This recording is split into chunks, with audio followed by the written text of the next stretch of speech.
This is the Detroit Sports Podcast Network.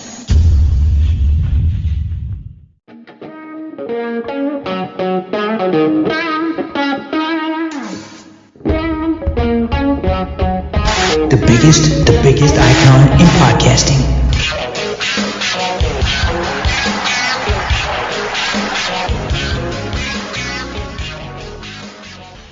Hey, it's opening day. I can't believe we are here. This Friday, the Detroit Tigers will finally open their season.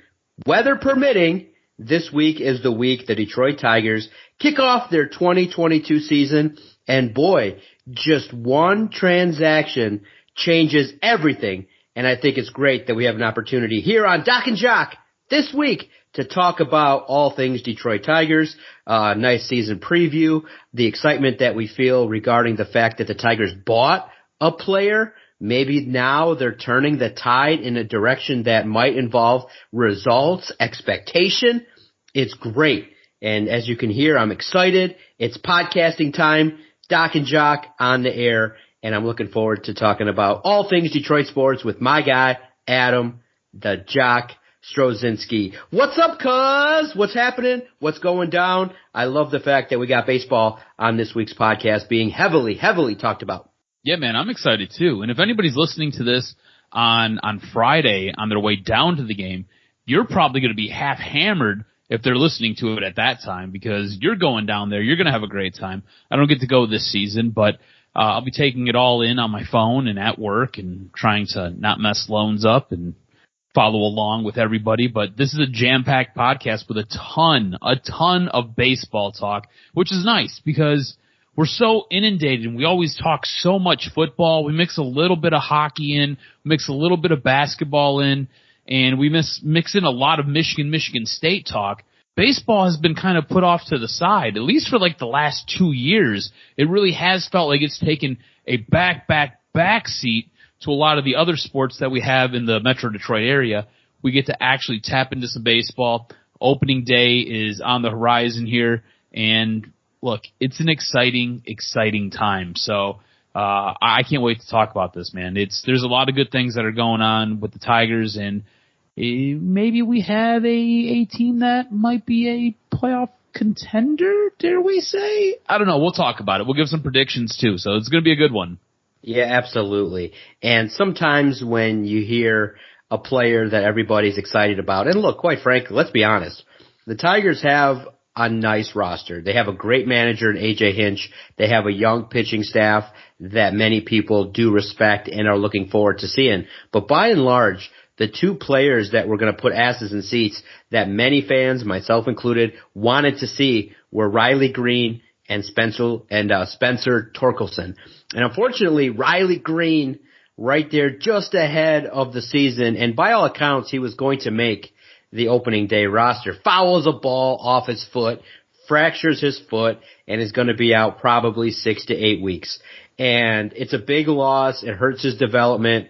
It's a player that was playing well, was hitting the tar off the baseball, has a live bat, and that's all you could ask for. Him and Torkelson, I think, were two players that many people were excited about and were willing to pay tickets, pay, you know what I'm saying? Take money out of their wallet to pay for and go see. And now you don't get to see him. Torkelson was nice that he made the roster, but thankfully they made a move, and we're going to talk about that a little bit later. But for Riley Green, how big of a loss is it? Do you say, well, he's 21, maybe, those that are conspiracy theorists say, well, if he doesn't get a lot of action this year, that service time doesn't exactly start, and maybe you get him the extra year as opposed to going right alongside Torkelson, where when those big money deals come about, you maybe can potentially stagger the playing time of Riley Green, and let's see what Torkelson is all about. But I think it's a loss, but he's still 21, got a bright future ahead, and the Tigers quickly made up for it. Yeah, I mean, I think what it hurts is it hurts some of that excitement around this team. I mean, me and you are both really excited because opening day is here. We get to see a bunch of young players come up. And Riley Green was one of those guys that you were basically hedging your bets on being a future star for this team. So him going down with a broken foot just days before opening day kind of sucks. Kind of sucks some of the air out of the room. But look, I think if you're a Tigers fan, I think you can take a lot of good out of what you heard. Basically coming out of the manager's office, coming out of the front office, coming up from Lakeland, Florida. I mean, like you said, he was hitting the tar out of the ball. This is a guy who, by all accounts, is major league ready. He's ready to step in. He's ready to take over that outfield position. So there's a lot of good there. Yeah, it sucks that he's going to be on the DL for a couple of months. And yeah, it kind of sucks that it might slow some of his progress because a broken foot's not just one of those things you rush back from. With his type of injury, it's going to be one of those things where it's going to take multiple weeks, and then it's going to take a little bit of time in the minor league system down in AAA, and he's going to have to kind of work his way back. And then when he comes back up, he's not going to really be able to go full go. You don't want that thing re-breaking. You don't want to have a problem as the season kind of wears on, and it really messes with his swing, really messes with his delivery when he's throwing the ball. So this is one of those things where you kind of gotta take it easy, and you gotta kind of check in with the players, see how he's doing, and you really have to make sure that you watch this and handle this appropriately so it doesn't set him back. But it sucks that he goes down so late in the preseason, if you will, and it just kind of sucks a little bit of that air out of the room because this year was supposed to be about Torkelson. This year was supposed to be about Riley Green. This year was supposed to be about watching a guy like Spencer Turnbull, see if he can kind of duplicate some things. Watching a guy watching a guy like Tarek Skubal take that next step. Watching Casey Mize take that next step. Watching these guys add to what they've already done and watching this team kind of start to come together. And then you work in a guy like Javi Baez. You see if he can really shore up that middle. Now, I think defensively, this is a guy who shores up the middle of the infield. I think this is a guy who can make plays. This is a guy who is so athletic. My question is, does he strike out a ton, and does he put you in a little bit of a hole because he's swinging at everything when he's at the plate, and does he become a locker room cancer? Those are my big questions for Javi Baez, and we'll find out as the season kind of wears along. But, yeah, man, it's a tough go to lose a guy, a future star, a guy who you've been hedging your bets on this close to opening day, and, you know, I just don't think it's a huge dramatic loss for this team, though. And we're going to talk about a move that this team goes out and makes to kind of shore up his place on the roster and kind of what it means for this team. We'll talk about that a little bit later on in this podcast, but I don't think it's devastating. I really don't, but it does take some of that excitement away. And speaking of excitement, Spencer Torkelson gets the nod. He's going to be on your opening day roster. How excited are you to see Spencer Torkelson man first base for the Detroit Tigers?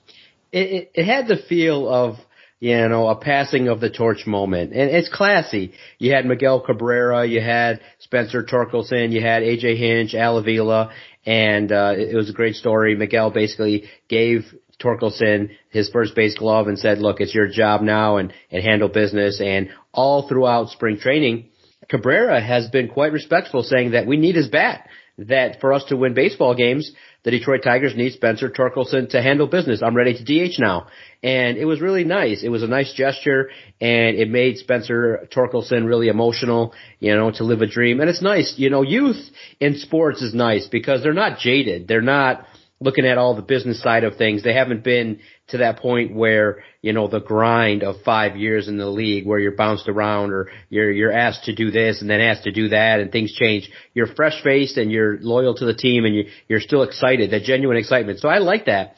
I like seeing the young athletes here in town get after it and typically they're much more, they're a little bit more reserved with the media, but they're more honest. They're more raw. Once you get 3-4 years into the league, sometimes players can turn a little bit professional and kind of want to avoid the limelight and all that. So to see Torkelson make it, I genuinely, to be honest, before spring training, I would have bet that they both would not have made it. I would have said, look, I would have said that, hey, the organization wants to kind of keep it slow, service time, keep it cheap, and handle business. So to actually have them both potentially having made the opening day roster was really refreshing. I think that he brings, athleticism, a power bat, and I think that being worthy of a top draft choice, you want to see him come in. Now look, we do have to taper expectations. This guy's not going to carry single-handedly the roster, but he's going to be expected to handle his business, good plate discipline, and maybe provide on the road a nice little bop in the bat. And that's all you could ask for from a young first baseman. And it was nice to see that he bopped a home run in the spring right after getting the announcement. Check out the video. It's available everywhere you find Detroit Tigers content, the Tigers website and the like. It's an emotional video regarding Spencer Torkelson. I'm excited to see him. The Tigers are so nice to announce. I'm going Sunday and Wednesday. I'm not going to be going as much. Look, I got 2 young kids. The grind of just getting down there, it's a lot. But typically what I've been doing the last couple years is at least 1 game a series, and it gets me to about 30 games a year, if that. It's nice. I'm hoping to get to the Wednesday afternoon game for and boy, we got to talk about the schedule. We got to slip some money into these schedule makers. What the hell? April schedule for the Tigers is ridiculously bonkers and hard. You start with the White Sox and then you go into Boston. Get the hell out of here. Luckily, you're playing some games at Comerica Park to kick off the season. But my God, their schedule. But we'll have a look. DSP will have a presence. We talk baseball. Vito, God bless him, at Vito Jerome, riled up the Indians, the Commanders. He riled their asses up by calling a 68-win season, and everybody jumped down his throat and we're like, bro, have you not saw history? The Indians have won. Fuck it. I'm just going to say the Indians, bro. The Commanders. I don't even think I got it right. It's not the Is it the Commanders? It's something else. It's not the Commanders. The Commanders are Washington. Yeah. It's the Guardians. Guardians. That's a bogus bullshit name. I'm not even going to acknowledge that with a response. Guardians. Guardians, my ass. They're the Indians. It's like all the same gear. Instead of a C, it's a giant G. Get the hell out of here, dude. Major League, it's the Indians. So screw you if you're offended by our talk about the classic name. Look, they were a rival, so the Commanders I can respect. Fine. It's been talked about for months, but the Indians, I am calling them that. And if you're offended, screw you. I don't care. I think that having Spencer Torkelson in this lineup makes it exciting. It makes it fun. And I think it's box office, and we'll have a good hand. We'll have a look at what's going on with him early in the 2022 season. So you brought something up when you were talking about Torkelson. You brought up Miguel Cabrera when they were basically in A.J. Hinch's office, and Cabrera gives him the first baseman's mitt and basically says, it's your job. Do you think that we're seeing a little bit of maturity from Miguel Cabrera? This is a guy who a couple seasons ago almost refused to be the DH of this team. This is a guy who demanded to play first base at all times. And this is a guy who we have seen when he does take his diet right, when he does focus in on what he has to do, he can stay in good shape. He can stay healthy. But there are times where things slip and he's not focusing on his diet, doesn't stay healthy, ends up getting injured. A guy who he himself can be a little bit of a locker room cancer. Do you think we're seeing a little bit of a maturation from Miguel Cabrera and kind of understanding where his role is on this team? Like, you're not the everyday first baseman anymore. That's not your role. Your role is to be the DH. Your job is to basically bring up some of these young guys and really be that presence, be that adult presence in the room. Is this that year where he takes that monster step forward as a leader? Because for a long time, he's kind of felt like he's the guy who if he is a leader, he leads in the background. He's not really the vocal guy. He's not really the guy who goes out there and shows the other guys what to do. But I think we might get a little bit more of that from him this season. Miguel Cabrera is interesting. Maybe held on too long and then recognized, wait a minute, playing DH ain't all that bad. Yeah, you kind of have to be focused, and it's a different transition from playing in the field every day. But it allows you kind of to just extend your career. I mean, here's the problem with Miguel Cabrera, and it stinks. You just need a little bit more productivity. We're not asking for drastic, but look, cuz, and like I referenced, the Tigers, and you said the elusive P word, Major League Baseball has expanded the playoffs. And there's an opportunity, if Miguel Cabrera does some things, that this team can take strides. And what do you see with this team? When Cabrera's on, it's an infectious energy. You see the likes of the younger cats, really like Akil Baddoo and the young cats on this roster, they really look up to Cabrera and they feed off of his energy. So and he just didn't want to give it up. But now seeing Torkelson, I mean, that really is a sign of respect. And Torkelson is legit. Like, he earned his right to be there. AJ Hinch wouldn't. Listen, I truly, what I like about AJ Hinch is he's a straight shooter. Yeah. He's no bullshit. And of course, there'll be some things he doesn't want to answer, but he'll just say, look, it's not for me to get into specifics on that, but and he'll give his answer. So for the most part, I think AJ Hinch also kind of helps Miguel Cabrera. Yes. He alleviates some of that pressure, and I think he makes playing baseball fun for him.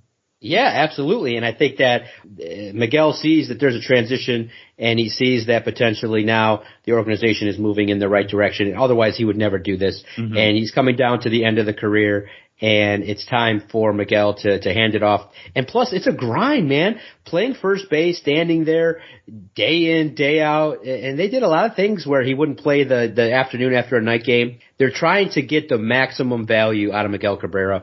And I think he realizes it too, that he doesn't want to leave here where DocNJock and the baseball world is like, oh, he sucked. He's a shell of himself. He wants to go out with a lasting memory. And thank goodness he's got some things to play for in terms of some serious accomplishments in the baseball world in terms of career accomplishments. Yeah, no, I think you're right. And here's the thing. If you look at when he played for the Florida Marlins underneath Jim Leyland, probably some of the most production you got out of his career. Comes to the Tigers, you get even more production out of his career when he plays for Jim Leyland again. Now you bring in a guy like AJ Hinch. I think AJ Hinch has a lot of tendencies that Jim Leyland has, and I think Miguel Cabrera respects that. I think if Miguel Cabrera respects the manager, it makes his job that much easier, and I think he enjoys playing the game a little bit more. Jim Leyland, kind of a no-nonsense kind of guy. Again, a straight shooter. It's exactly what AJ Hinch is, straight shooter. I'm going to tell you how it is. And if you don't like it, you don't like it, but this is what it is. And I think Cabrera respects AJ Hinch. I think AJ Hinch being able to win a championship with Houston kind of goes a long way as well. I don't think Miguel Cabrera really respected a guy like Brad Ausmus, and I think that kind of led to some of that dysfunction that was there. But I think Miguel Cabrera understands where he's at in his career now and realizes that the organization is paying him a boatload of money, and they're trying to squeeze every dollar out of him because you're not going to get the same production that you got from him 7-10 years ago. It's just not there. Like, physically, his body can't do those things anymore. So you play DH, you go up there, you make a timely hit, you move the runners around a little bit. When he gets close to the 8th, 9th inning, they'll probably pull you out, and they'll probably put a pinch runner in there if you get on base, just because. So it just kind of becomes one of those things where I think he understands his role. And I think that has a lot to do with AJ Hinch being like, this is what I'm expecting of you. I don't need you to do anything else. This is all I want from you, and this is where we're going. You see that young guy over there? He is going to take your job. He is the future. You need to work with him. You need to help him out.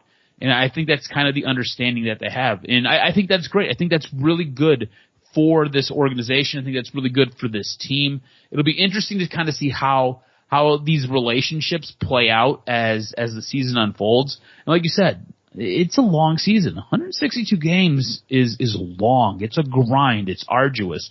It takes its toll on you. And I think the one thing, especially in baseball, it's not so much about managing lineups, and it's not so much about managing players, but it's more about managing their ego. And it's more about knowing when to stroke that ego and when to really kind of confine that ego and really check it. And I think AJ Hinch does a really good job of all of that.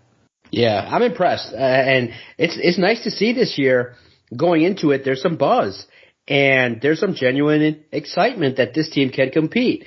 And I think that's good. And the reason why is because once Riley Green goes down, you're looking at it and you go, man, who's going to replace him? What's going to happen? Who's going to fill in?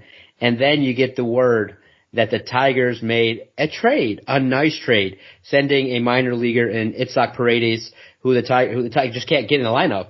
And whether or not you believed it was the right move or not, they let him go and they bring in Austin Meadows, who's got a bat. Now, he had a down year. He battled injuries, and Tampa battled COVID as well. Yeah, he battled things last year. Wasn't his best year.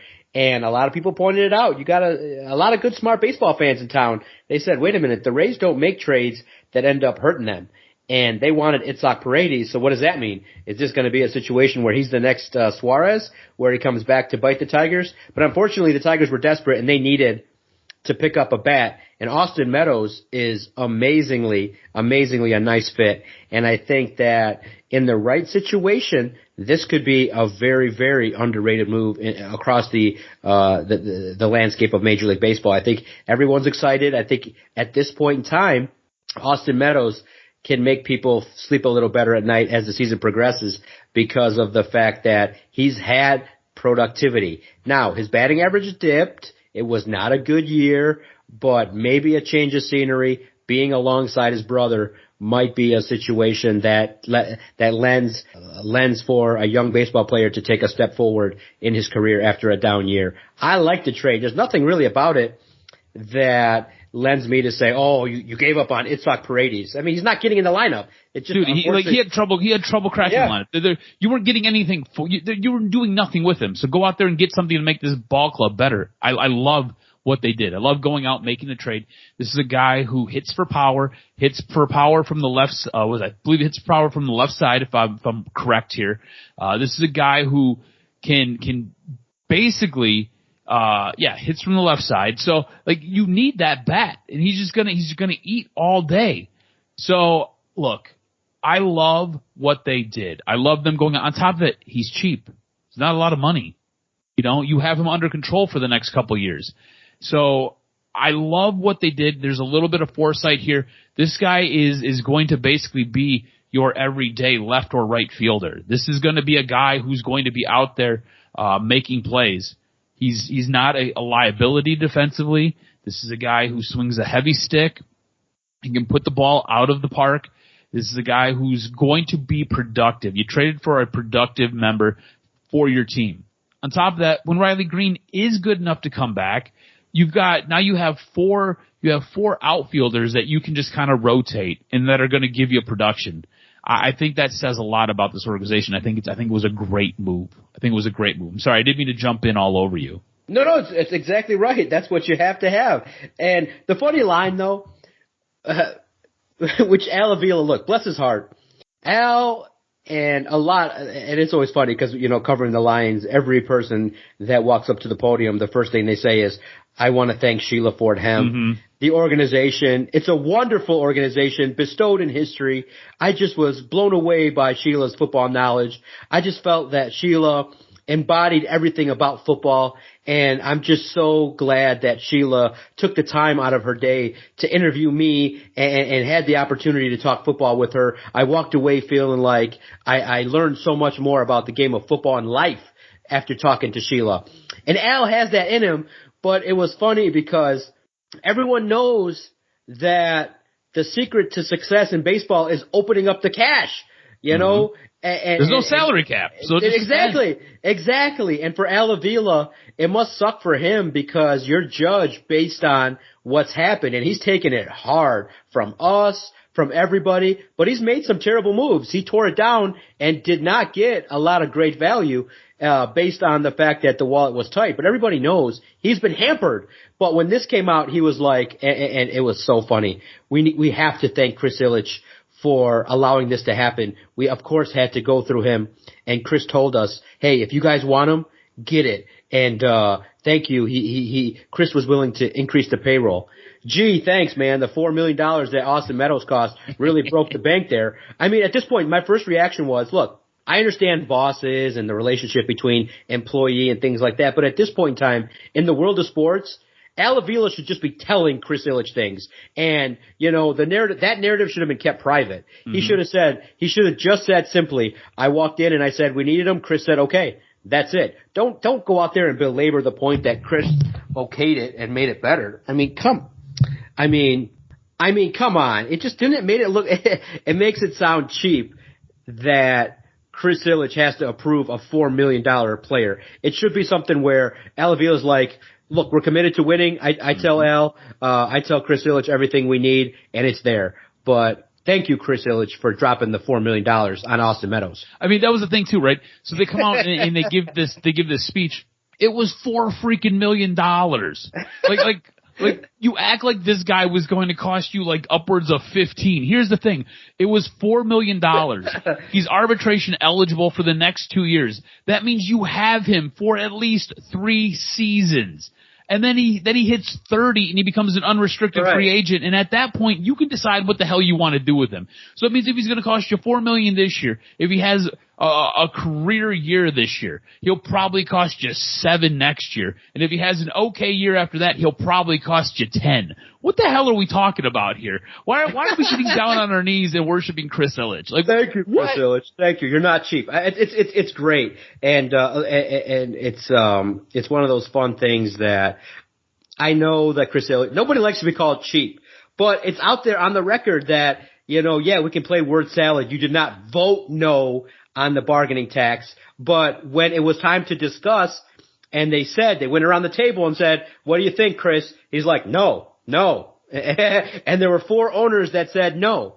So it got reported by a reputable baseball organization. It got reported by several media outlets that Chris Ilitch, in the bargaining caucus they call it, he was not in favor of something that was important to get the deal done. Now, when it came down to vote, it was approved and things like that. But what it said was Chris Ilitch is trying to tighten the screws on salary. Now, I get it. That's what you're supposed to do, but not to that degree when you're under average. If you were spending what the others in the league were, then you have a leg to stand on, but you're spending less. You're not in the top 16 and top 15 in baseball in spending. So you got to give Al a little bit of credit here and some money to handle his business, and they did. This team is 18th in the league, and it's like 18th.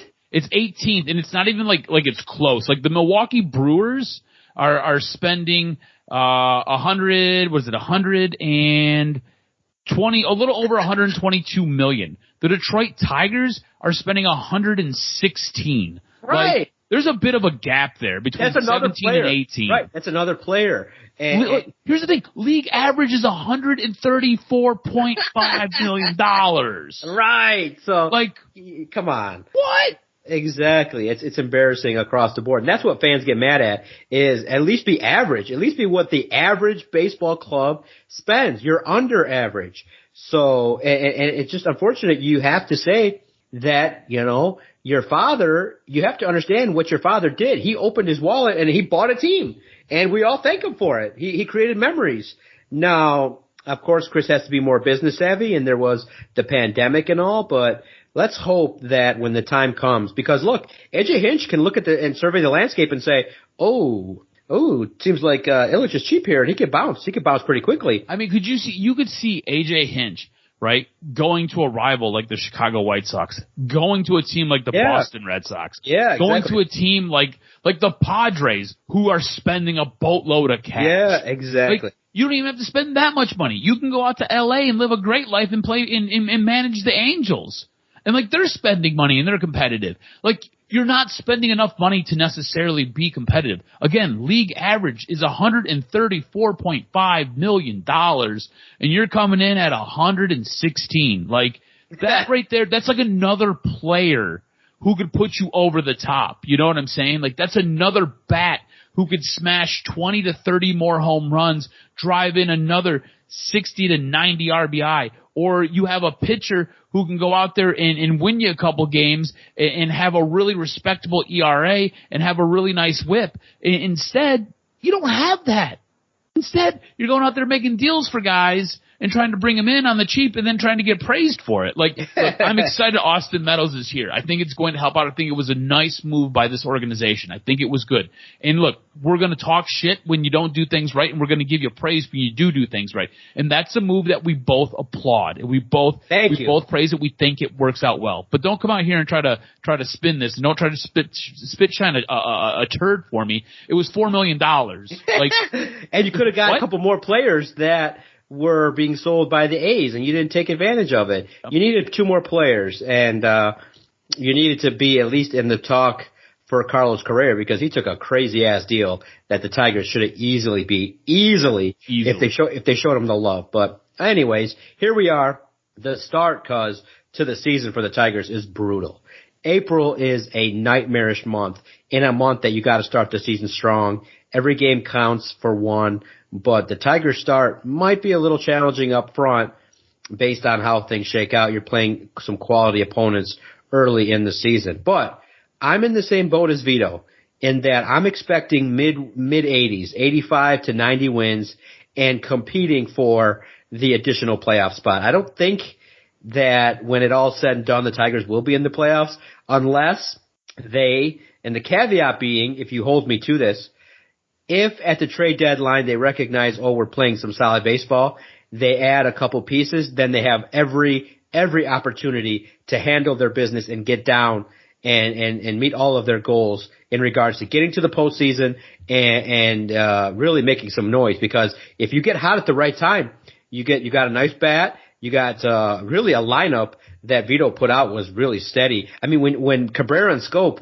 are the rear end of your lineup, good Lord, that puts you in a really advantageous position.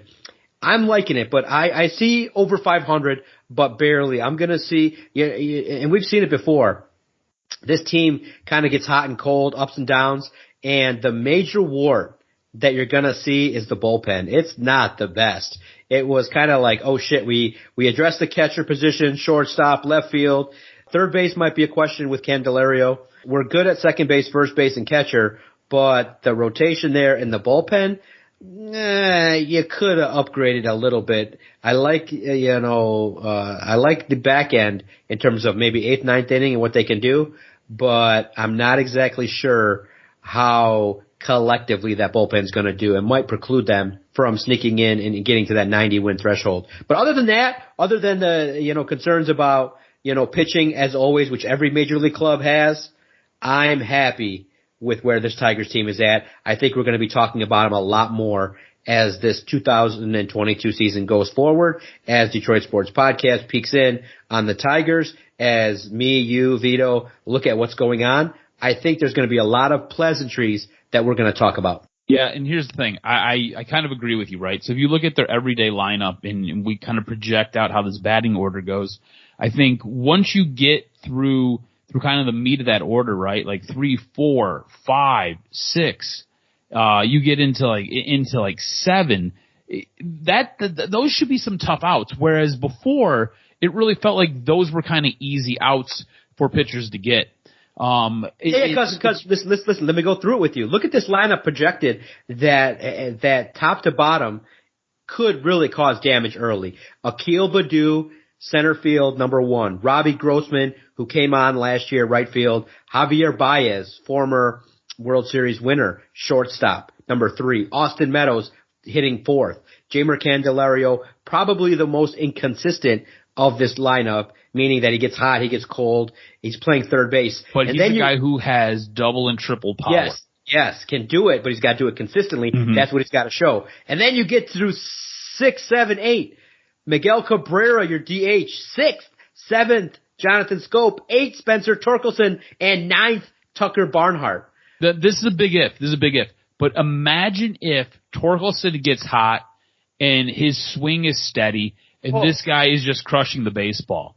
Like, what? I mean, obviously he would end up moving up in the batting order, but I mean, that is a tough road to go. It's a nice lineup, bro. And even though Vito riled up the Guardian fans, I think his assessment was pretty fair. I think that the Tigers have a strong chance to finish second or third. this year. I just think they're leaps and bounds behind the White Sox.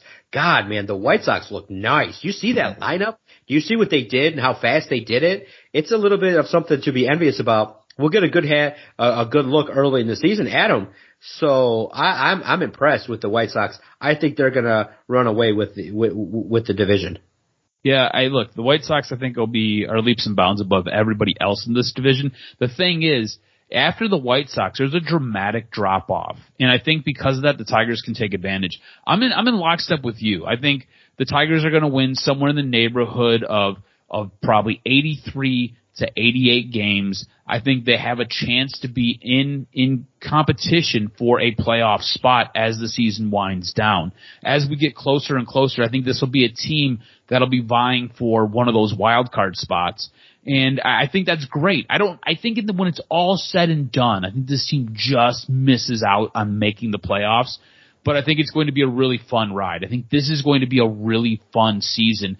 And I think we're going to see a lot of maturity from this pitching staff, and I think we're going to see a lot of maturity from this batting lineup. I'm really excited for those two aspects of this team.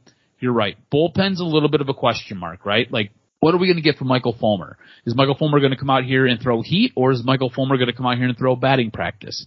You know what I'm saying? Like, what are we going to get from some of these guys that are coming out of this bullpen in key moments? Are they going to be able to get saves? Are they going to be able to get outs? Are they going to be able to close out innings?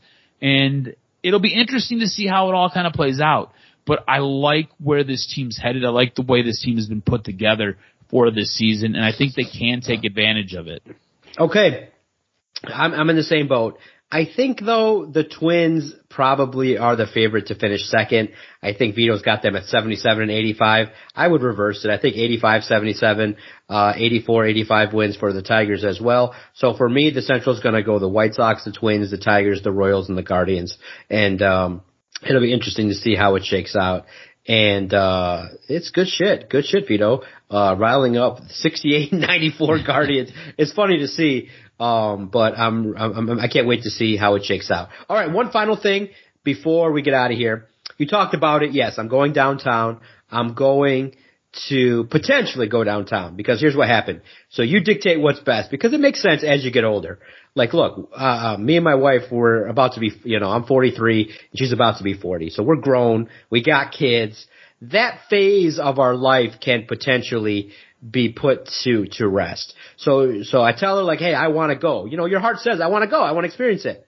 But the weather's going to be janky. It's going to be cold. It's going to be packed. So she says, and she just likes to hang out with me. So in the end, it doesn't matter. We're going to have a good time. Which is crazy. Why would she want to do that? Right. All right. Oh, you hung out with me. It's prone to be a good time. Some laughs. I had a great time with you on Saturday. Exactly. There'll be some sarcasm, some food, some jokes, some things that you're not supposed to hear. So it's all good. But she's like, John, do you know kind of what I really would like? And she's like, I'm like, yeah, tell me, I don't care. She's like, I kind of would rather just kind of stay local and just do that here. She's like, it's going to be packed, it's going to be cold. And I'm like, she's like, but I know you want to get down there. And I'm like, you know what, honey, you really, to be honest, it's just a day for us. I thought for sure she was going to say, I really want a firm 6 inches. Yeah. Oh, I over-deliver on that. Don't worry. Oh, okay.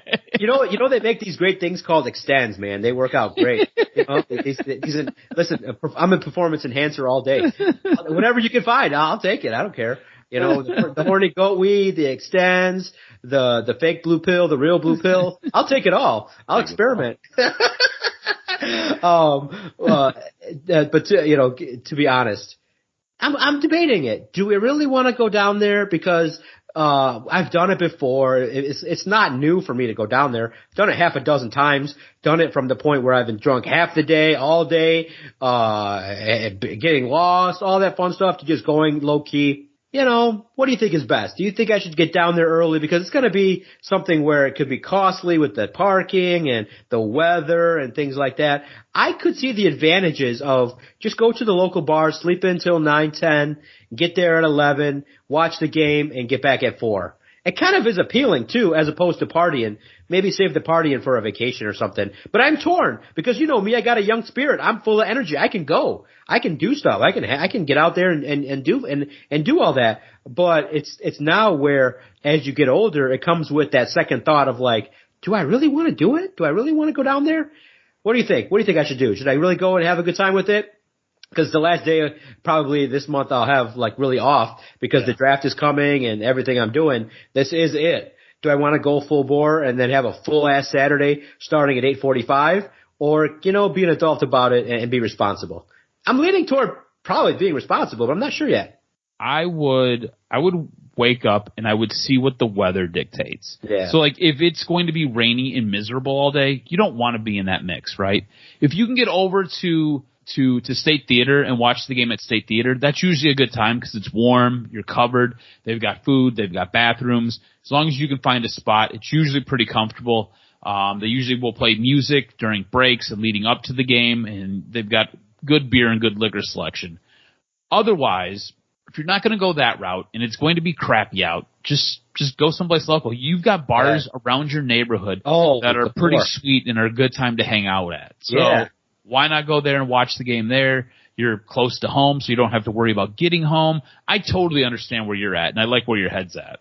Okay, so maybe we'll keep it low key, but maybe party in Macomb. Look, we're not snobs, okay? Please, dude, if you're listening to this, please don't think that I'm a snob and don't want to hang with the peeps. But remember, we're busy and we got kids and we're having, when you have kids, you have people babysitting. You don't want to tax them and do it fully. But, see, that's what sucks about Michigan is that it's already forecast to be rainy. It's going to be gloomy. It's going to be in the mid 40s.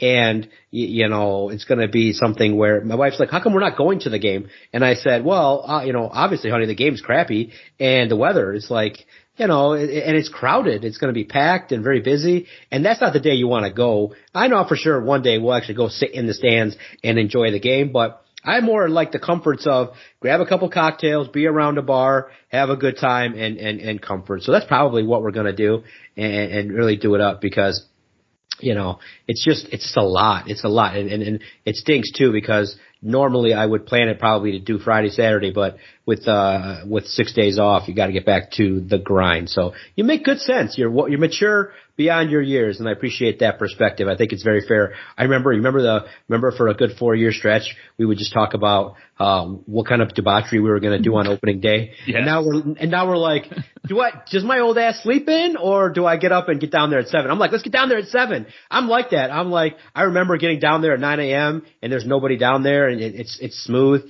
And that's what most people do. It gets busy around like 9:30. I want to get there like 7, get to the Fillmore and get down there and just drink at 7:30. When are you going to do that again? And she's like, I would like to just sleep in. Can we just do that? I'm like, okay, I get you. And so we might end up doing that. So we'll see. Yeah, good times. You can still have a good time. Anywhere the DOC goes, there's going to be a good time. So don't worry about me. I'll enjoy myself. Let's just hope that it's not a game where you get 3 innings and it rains, and then you get 3 more innings and it rains. Please just give us a pocket, 2.5 hours, so that we can enjoy the game, be done at 4, and call it a day. And that's all we're looking for on opening day 2022. Thus brings our baseball preview to a close. Thanks, everybody, for tuning in to the Detroit Sports Podcast. You guys make it fun when you make fun of us or you check in with us and you rip on Vito. Vito, it was great. He was like, John, he's like, I've never had that much hate for a post I've made. I said, Vito, you're an influencer now. You got to remember that when you put the Guardians, who've won 90 games plus for half a decade, you put them last with 68 wins, people are going to reply to that. So you guys, and that's what makes it fun to be part of a sports community, is you hold our feet to the fire, you tell us what you like, you tell us what you don't like, and we love the banter. Make sure to follow Adam on Twitter at AdamRSTROZ. Follow the network at Detroit Podcast. Let us know your likes, dislikes, anything at all that you've found entertaining or distasteful with the broadcast. Podcasting time is coming to a close. Thanks, everybody, for tuning in to the latest edition of Doc and Jock.